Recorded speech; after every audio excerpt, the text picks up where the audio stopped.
Hello, fellow travelers, and welcome to the Traverse the Stars podcast.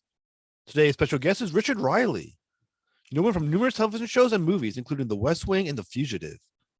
He now appears in Madelines. Now come join me as we go traversing the stars. Hello, Mr. Riehle. Thank you so much for coming to the Traversing the Stars podcast. Well, thank you. It's good to be here. It's definitely a pleasure to talk with you, sir. You've been in so many TV shows and movies that I've watched. It's my honor to speak with you. Well, thank you. I appreciate that. Oh, definitely my pleasure. I always start off with a question of inspiration. So what inspired you to become an actor, and who were your earliest influences? Oh, golly. It was purely by accident. I was just trying to get out of college. I couldn't afford to stay there any longer. And a friend of mine said, you know, you can take all the credits you need in speech and drama in one semester. So I did. And then I got out. And the guys who were running the department felt bad that I was leaving in the middle of the year. And so they got me a job, a teaching assistantship at the University of Minnesota to go my MFA. I said, what the hell? If they're going to pay for it, I'll do it. And then it just sort of snowballed little by little. My advisor at Minnesota got me a job at the Meadowbrook Theater in Michigan. And one of the guys I worked with there got me work at the Oregon Shakespeare Festival.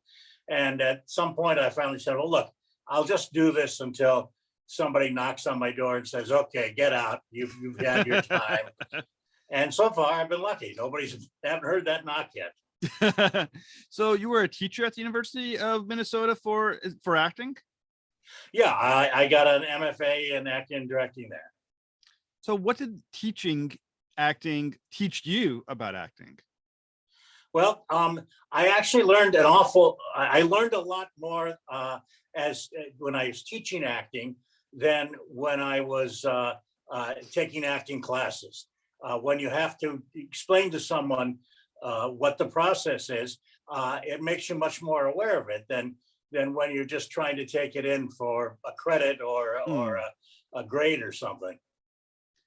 So when you because you had absolutely the pleasure of being both the student and the teacher, what did you take from as a student that you had to utilize as a teacher, or what did you learn as a student that you thought to yourself, I don't want to be a teacher like this. I don't want to teach this type of acting or this kind of acting. I want to do it this way. I had a lot of great teachers over the years.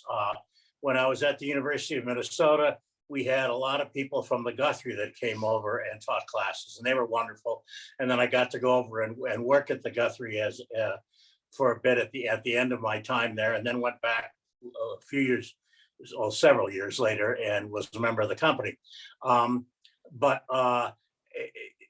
when I went to other places, Los Angeles, for instance, and I would sit in on classes that people would say, oh, you ought to check out this class.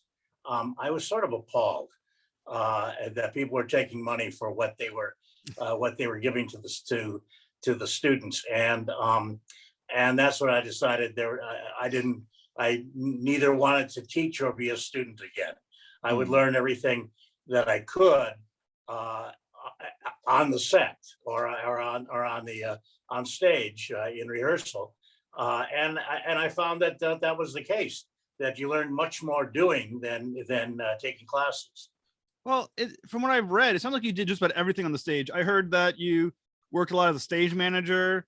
You helped build the sets for and costumes on stage. I mean, was it intentional strategy? Well, it was partly intentional. I mean, I had to do that for my semester at Notre Dame. I had to take all of these classes that I knew nothing about.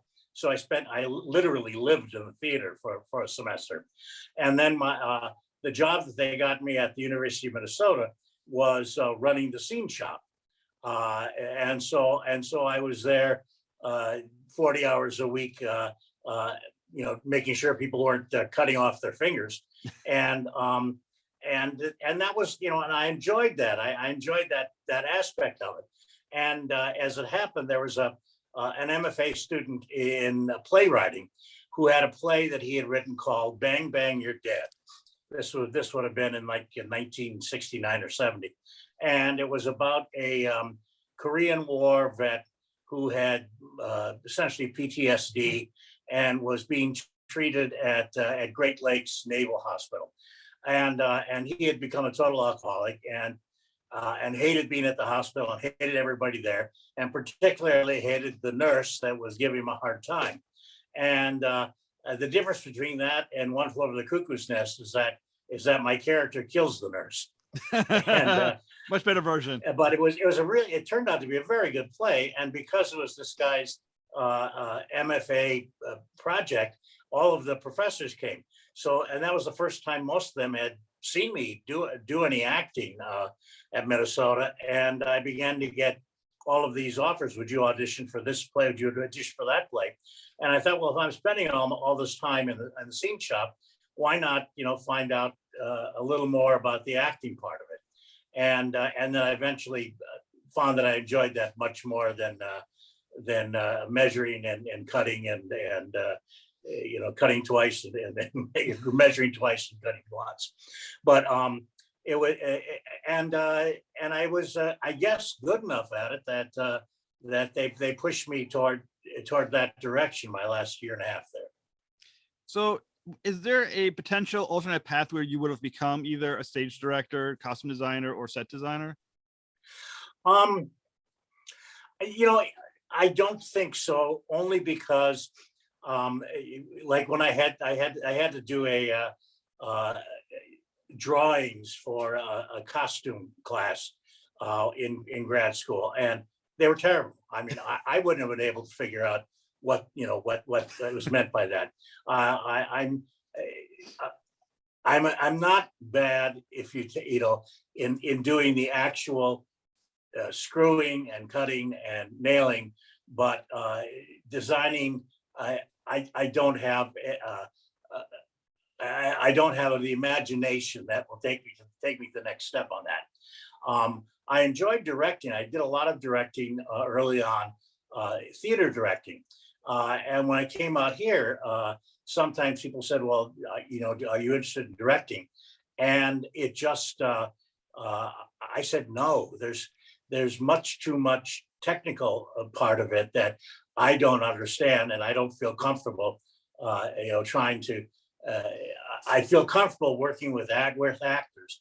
I don't feel comfortable trying to figure out where the camera's supposed to be and when it's supposed to move. And, you tell me and I will get where I'm supposed to be, but don't make me figure that out myself.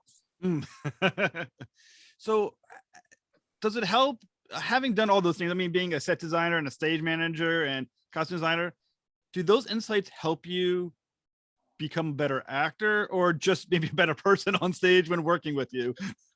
No, I think it does. I think it really does help you because you understand more what the director is trying to get at. You understand, why a door is here in the set and how far you can open it, and and you understand the kind of organization it takes to do a play or to shoot a film, which I learned as a stage manager, and you get a real insight. You see things, to see things from all different sides, I think really does help you as an actor. So as someone who has tons of theater experience and tons of television experience and tons of film experience, I mean, I think when I went on the IDMB Pro page, I scrolled down your history of film, your filmography. That's one long ass list. I mean, I think it was like 10 minutes long going through your entire list. So did you do this when you went to the film set and the TV set? Did you do the same things that you did for the theater set? Did you try doing like the stage, whatever they do, like whatever the correlation is between stage, costume, and design and film and TV? Well, I was fortunate. The first film job I had was in Rooster Cogburn and the Lady. I was at the Oregon State Shakespeare Festival, and they were shooting it up in Grants Pass, and somebody said, "Oh, you ought to contact these people. They're looking for a bunch of actors." So I did, and they hired me to be an extra, but also to stand in for Richard Jordan, who was one of the villains. And so I got to be on the set and see what the process was, which was all foreign to me. I had no idea. what it took and how many people it took, and I mean, even things like everybody has to walk just this one path because we don't want to. We don't want to bend down the grass that there for the shot, and then one of the first things I did, they said, okay, we're going to do a stunt. The stunt man is going to be kicked in the face over the fire, and then roll down and roll off this about 4-foot drop, and then it looked like he falls off into the river below. And they said, would you mind being one of the people that catch him? And I said, no, not at all. So I was kind of crouched down behind this thing, and I watched the guy practice, and he practiced taking the hit, and he walked down the path that he felt he was going to roll, and checked it for any rocks or stones or twigs or whatever, and cleared that out of the way. And then they said, okay, and so I hid down and heard the action go on, and noticed that he rolled off about 5 or 6 feet away from where I was ready to catch him. Yeah. And then the director yelled cut, and I was right there so I could see it, and the stunt coordinator came up to him and said, okay, we've got it. If you want to do it again, we can do it again, but we've got it. It's in the camera. And then by that time, the director came down and said, oh my God, are you okay? Blah, blah, blah. And the stunt coordinator said, it's okay, we have it. I mean, if you want to do a safety, we can do it again, but we have it. And they said, oh, okay, let's move on. And I went to the stunt guy and I said, I'm just curious why, you did all the other stunt practice, but you never practiced rolling down. And that extra adrenaline, and it pushed you a little further, and you roll a little. And he said, I'm not going to do any stunt, no matter how safe or simple it seems, when the camera's not rolling. So I practiced as much as I needed to start it, and then if as long as the camera catches it, if I get hurt, I get hurt. But I'm not going to do it. I'm not going to practice and get hurt, and that's just crazy. And that was an interesting, one of the many interesting things I learned on my weekend on the set there. That's an amazing dedication to one's craft, to not only be willing to hurt yourself, but making sure you're on camera when you do, because you don't want to do it for absolutely no reason. Yeah. Yeah, and there were other things. I mean, there's John Wayne was an incredible guy, but they had a double for him that looked exactly like him. He just had a high squeaky voice, so he couldn't do any of the lines. So he would do everything up through the medium shots, and then Wayne would come in and do all the close-ups and all the lines, and it was great. When Katharine Hepburn showed up, she showed up about the same time I did, because she was in London doing some movie, and she wanted to do everything. She wanted to camp out. She wanted to take one of they were moving equipment up and down the Rogue River on these boats. And the day before, they had flipped one of them, and one of the teamsters had broke his leg, and she wanted to go rafting on the Rogue, and they said, no, you can't do that. And she wanted to drive the buckboard, and they said, please, we've got somebody that'll do that. We can't afford to have you get hurt. But the thing is that at the same time, because she was so excited about being part of this project and so interested in filming everything, Wayne, who had done like the last 10 or 11 movies with the same crew, started being there all the time, and not only being just a perfect gentleman, but being a wonderful actor, being there for offset stage lines, everything that could possibly do it. And you could see the whole crew get excited about how this was like, they said, this is like the old John Wayne, and for a while now he's been just showing up and then leaving. At the same time, his contract broke him at noon on Friday, and they would drive him out to the ocean where he had his boat docked, and he'd spend the weekend there, and they bring him back on Monday. But even because everybody was working the rest of that day, he put out this. He arranged for his big spread to be out there at the end of the day, that everybody could could have something to eat and drink and talk about, and it was great. That's awesome. But what is it like as an actor and a future actor to be around that level of passion for the craft? Is it contagious? Is that something that you want to bring when you're on a film set or TV set or theater? Oh, absolutely, it's contagious. And again, like I said, you could see it. You could see Wayne suddenly change. Within a day from just doing his job to really being excited working with Katharine Hepburn. That sounds awesome. Must have been a major treat to have been around those two legends, because they are like, I mean, it's sort of like being around almost like a Babe Ruth in baseball. You're around the guy. Exactly. Yeah. Well, what else did you learn about the craft of acting from watching these legends perform? You learn that if you learn that first off, it's all in the eyes. I mean, the only shots that mattered were the close-ups, and it doesn't mean that you don't work at all the way through, and for every shot. But the thing is that it's you don't have to. The difference, I guess, I was going to say between stage and film and TV is that you don't have to project everything, your character and your emotions and everything. It's just you have to really feel them and make them a true part of who you are and who your character is.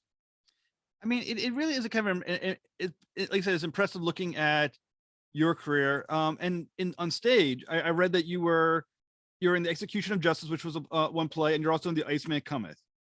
So yeah, having all that experience on TV sets and movie sets and theater, do you prefer one over the other? It's interesting. I think as an actor, and most actors probably would agree to this, that the actor's medium is theater, because you have a time to rehearse and really learn who the character is, what the situation is, working with the people that you're going to be working with, and so that you feel comfortable by the time they add the audience in 2 or 3 weeks, and you really are kind of rolling with it. And once the show opens, it's the actor's show. The director leaves, and it's just the actors that are performing it and their relationship with the audience and with the text. In film, you're providing the director and the editor with the best possible options, and in the end, they're going to be telling the story with what you have given them. Yeah, you're doing the same. Your process is the same. It really doesn't change. But somebody else in the end is telling the story. Where on stage, you're telling the story every night. And in TV, it's really the writers. The first TV show I did was My Two Dads, and I was doing a scene with Dakin Matthews and Eric Christmas, and we realized that among the three of us, we had like 125 years of experience doing comedies, and yet. If we did a joke, set up a joke in a scene, and the audience didn't respond, the producers and writers didn't care. They weren't going to let us try and figure it out, and along with the director try and figure it out or try and make it better. They immediately rewrote it. Oh wow! It's all about the writing. And again, you're trying to provide the best examples of their writing to make work what they envisioned in their minds. Now, are you still performing on stage, or are you full TV and movies now? I like to perform on stage whenever I can. Just before everything shut, I mean, literally, we closed we closed the show at the Geffen on a Sunday, and Monday they shut down all the theaters in Los Angeles. And what I was doing a play based on Key Largo that Andy Garcia had co-written and was playing the lead in, and he had a really interesting take on it. He felt that the lead is not the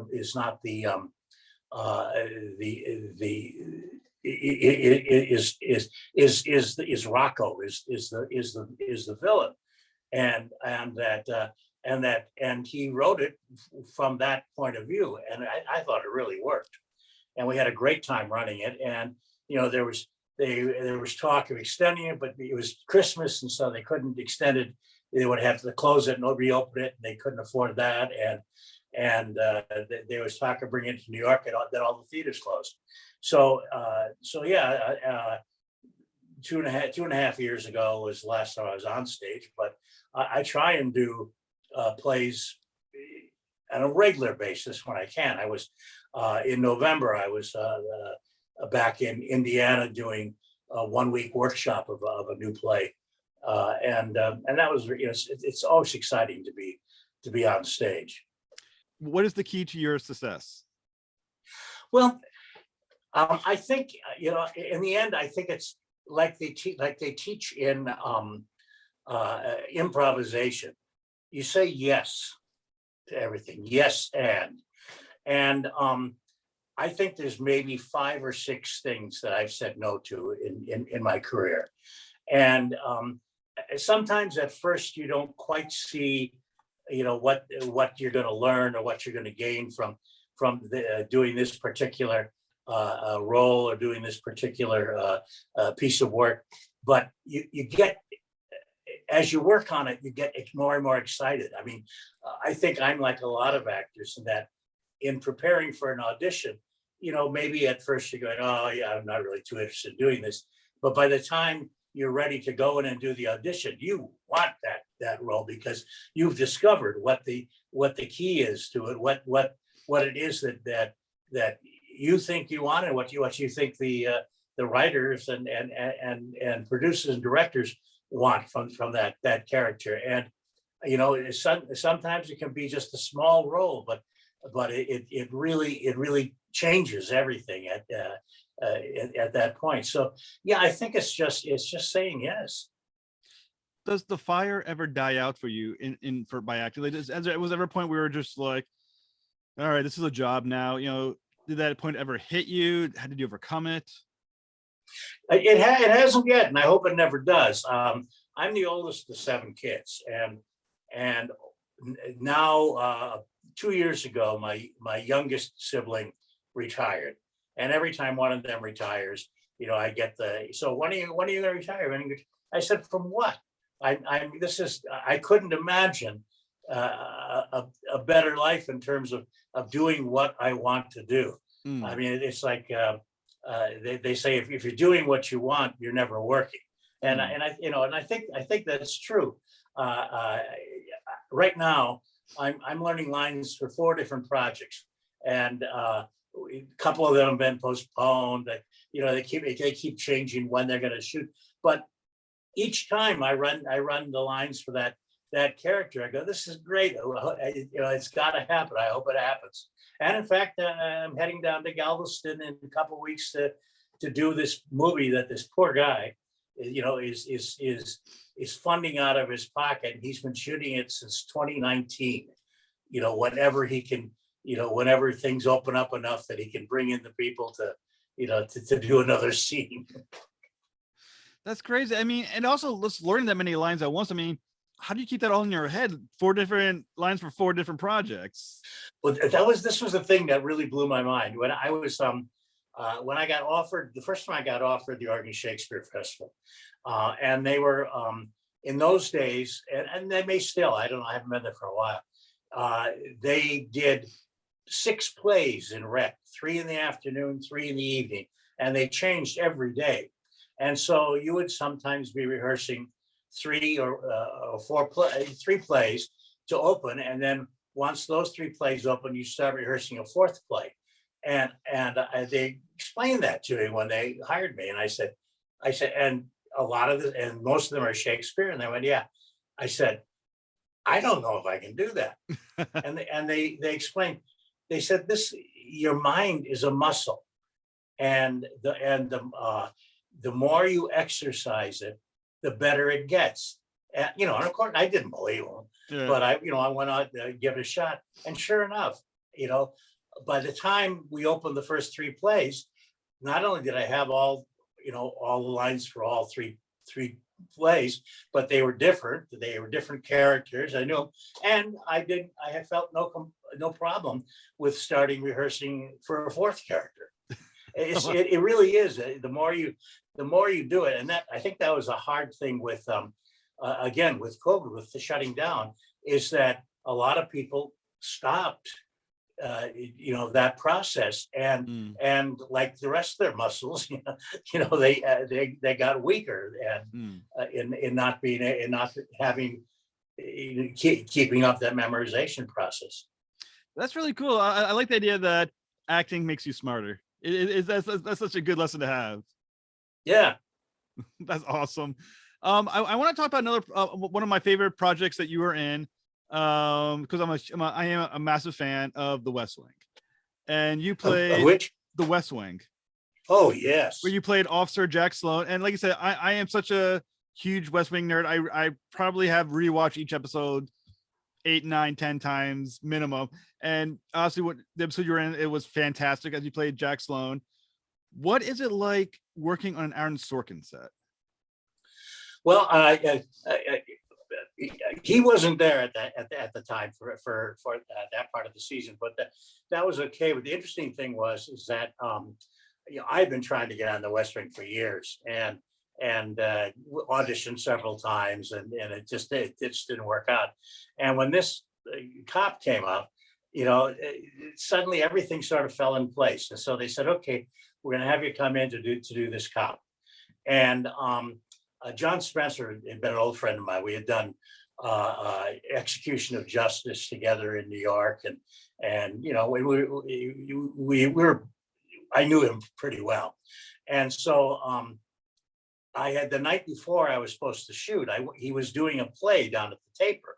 So I went down, and it was in preview. So I went down to see it, and I stopped and saw John afterwards. And he says, yeah, I told them you were coming, and that they better be on their best behavior. Should bring in their A game, because they're going to deal with the real actor. I said, Jesus, John. But then so then I showed up on the set, and it's 2 scenes essentially.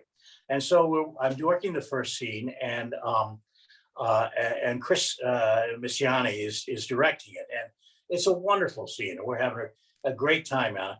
But he's not sure. He says, the first time we do it, he said, don't be so angry about it. Be more hurt. I went, okay. And so we did it that way. He says, yeah. And then he said, look, I said, I'm not going to be able to direct the second scene.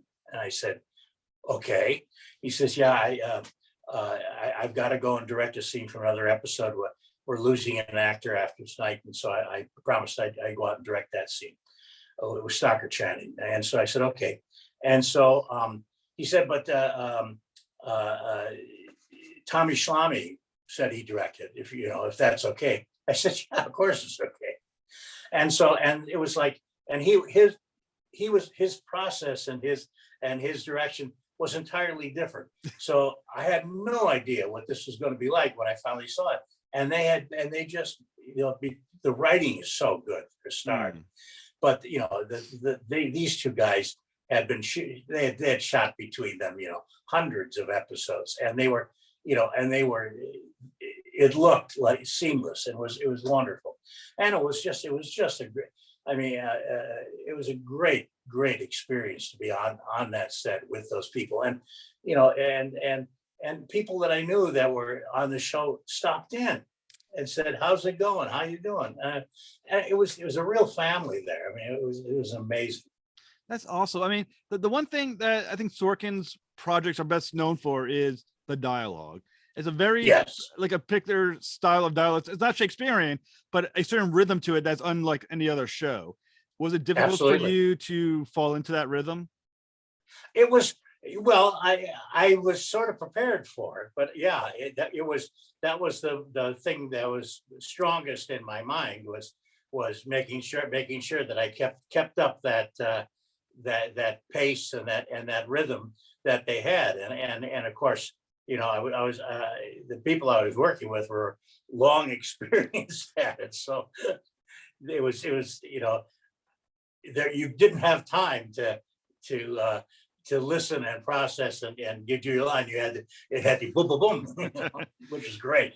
So did the dialogue or delivering the dialogue that supersede the acting? In other words, did it dictate the type of acting you had to do because of the speed of and rhythm of the speech? Oh yeah, I mean, again, that's very much like Shakespeare. It's that, I mean, it's the dialogue really does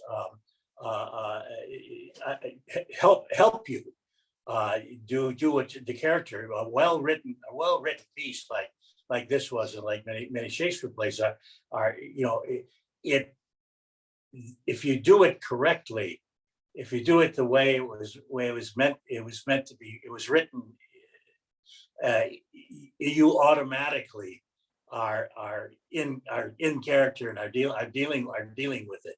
I mean, I think that was the thing with Chris, is that it's written, and it's written, he's responding so quickly, but no, I mean, I had to jump to this guy. He was running. He blah blah blah blah blah, and I guess he felt that the pace that I was doing it was making it sound more angry than hurt, and I think that added a whole element to it, that he, to be able to do it at that pace, and yet feel, oh my God, I couldn't, why are you doing this to me here?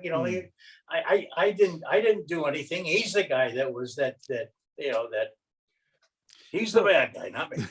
So I mean, and one of the people you got to act with is another person who I'm a huge fan of, Alison Janney. What was Oh she yes, like to act Alison's against? amazing. Yeah, she is just incredible. I've loved her work forever. Yeah, Again, both on stage and on film and TV. I mean, I think another great thing that you've done, the acting that you did with Jackson was so amazing. Like I said, you didn't have that many scenes, but in the few scenes that you had, you created a fully realized character, in my opinion. I mean, Oh, thank you. No, you're very welcome. I mean, you felt different. I mean, he felt real. He felt like he had layers of character, depth of character, and like I said, only had a few scenes. So, how did you approach it to make sure you gave it all that in such a small amount of time? Well, again, the text really does help, and in fact is primary in terms of presenting the character, and the text was there. Was in delivering the text, you there are all of these elements, and then if you want to add something, again, like Chris did, it's easy, because you have been doing it, and now all you're doing is making a slight adjustment. You're not changing everything to do it.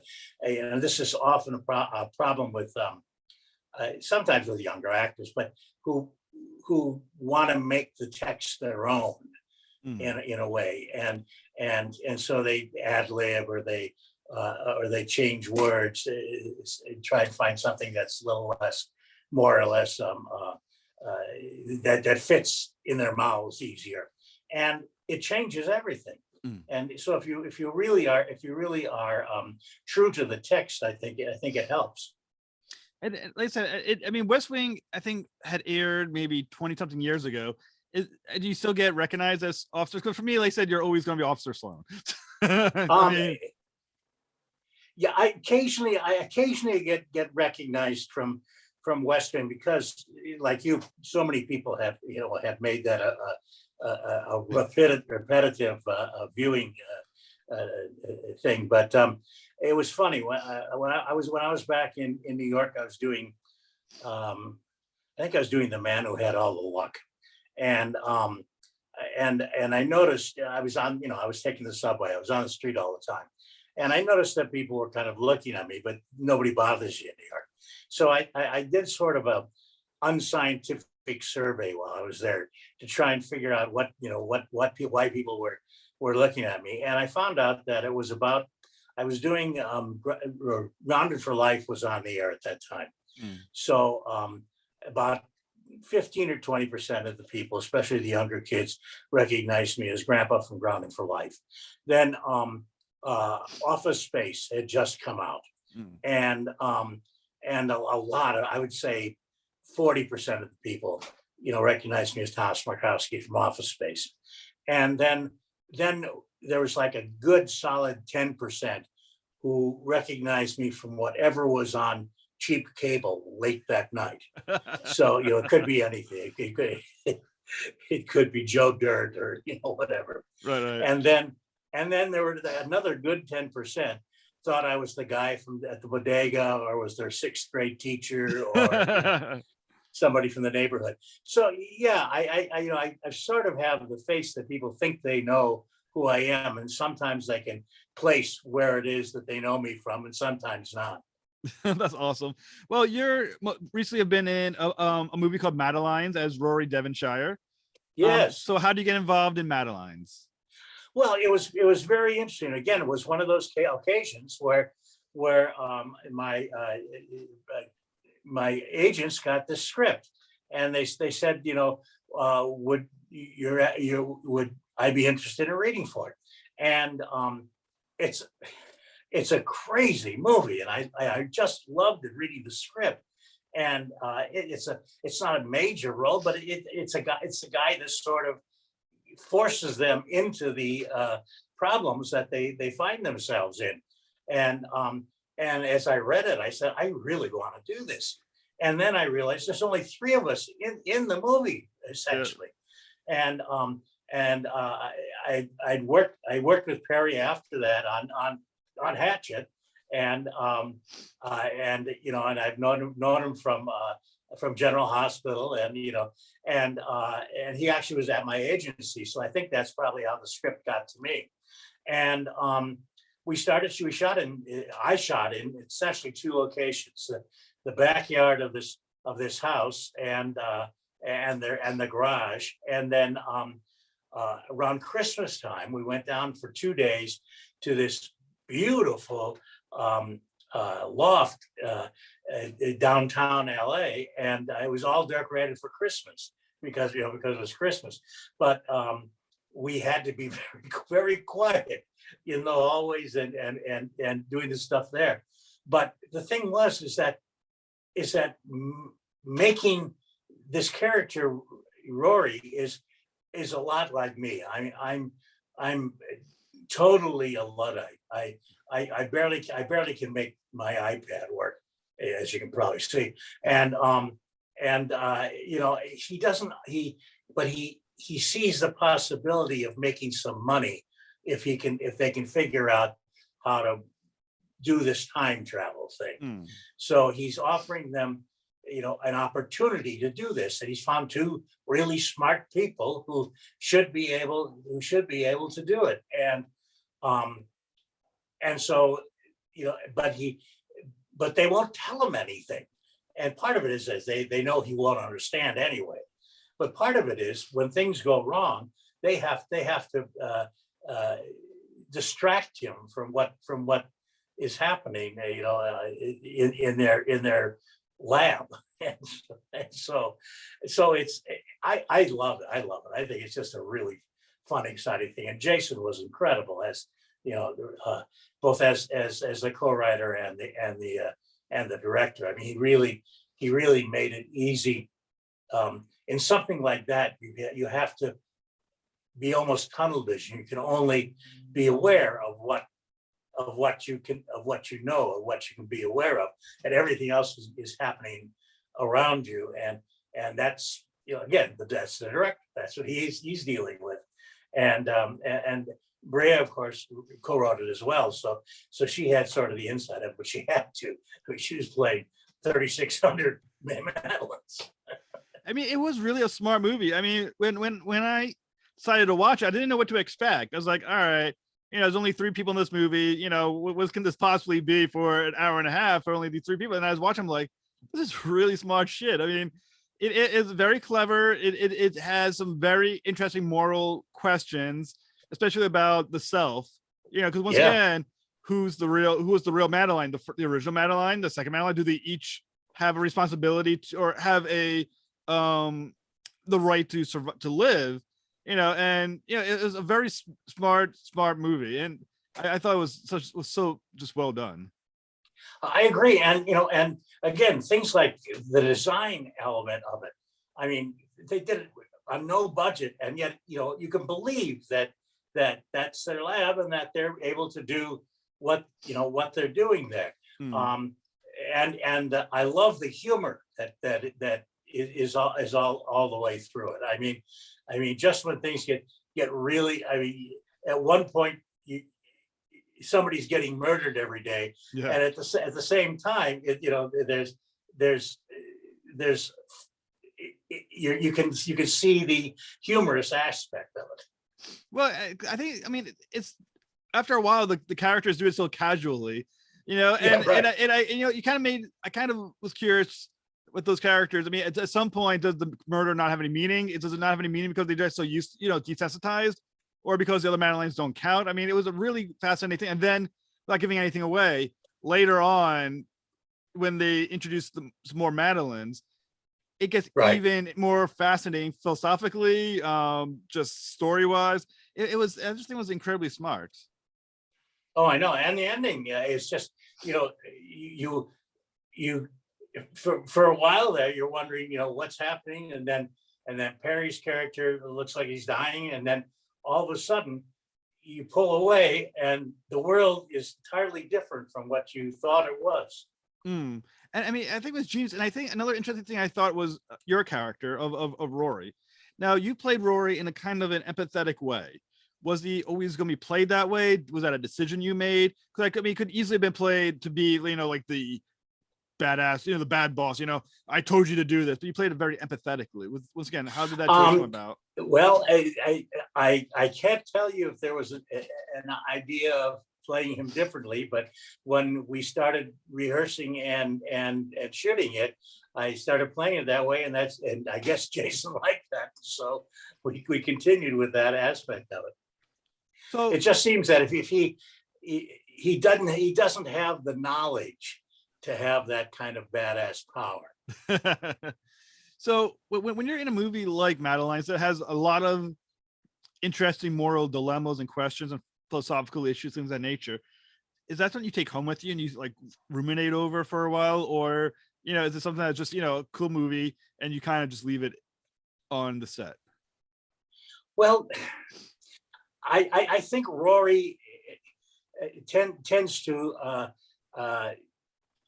not blame himself for the mistakes that his employees are making. And a lot of the time he doesn't know what they have done. So when it's finally kind of they try and tell him, he can't take that all in. He doesn't. I don't think he knows what they're saying, and so he just says, go away. So where can our listeners find Madelines to watch it? I'm sorry? Where can our listeners find Madelines? That's a good question. Like I said, I'm a Luddite, so I have no idea. I know it's streaming on several platforms, but I don't know where. And I wish I could help you with that. Well, just for listeners, Amazon Prime is a good one to find it on. I'll just edit that part out, but our listeners can find it on Amazon Prime you can rent it for $4.99 or buy it for $7.99, and you might as well buy it because you're going to watch it probably more than once. Thank you very much, because I don't have any of those, and so I wouldn't know what they are. Absolutely no worries. Okay, and finally, what can you tell our listeners what projects you're working on next? Well, I'm on my way, like I said, to Galveston to do hopefully the final scene of Old Man Jackson, which is about a guy who thinks he's dying and is trying to find a way to get someone to take over his business, which he inherited from his father. And he doesn't trust his wife, and he has no children. So, and between his fear of dying and his hypochondria, he goes to all these places to try and feel better about himself and get better, and eventually just figure out what he's going to do with his life. And it is a comedy. and I play Father Donovan in it, he wanders into my church, and I try and help him out, and eventually I get frustrated with him and kick him out of the church. And it seems that's what everybody's response becomes to at one point or another. I just finished doing a mini series for Apple Plus TV, which is based on a graphic novel called Surfer Girls, about two 14-year-old surfer girls who also get involved in the supernatural. And it was really fun doing. And so I have no idea when it's going to show up, but if you keep your eye on Apple Plus TV, you'll eventually find it. And I play a hermit, a lighthouse keeper whose lighthouse is leaning, and they don't quite explain why. That's cool. Well, Mr. Riehle, I hope when these movies come out, you come back on the show. It was definitely a pleasure to talk with you. You're I'd love to. Thank you. Encyclopedia of film, TV, and stage knowledge. So you're always welcome to come back. I'd love to. Thank you.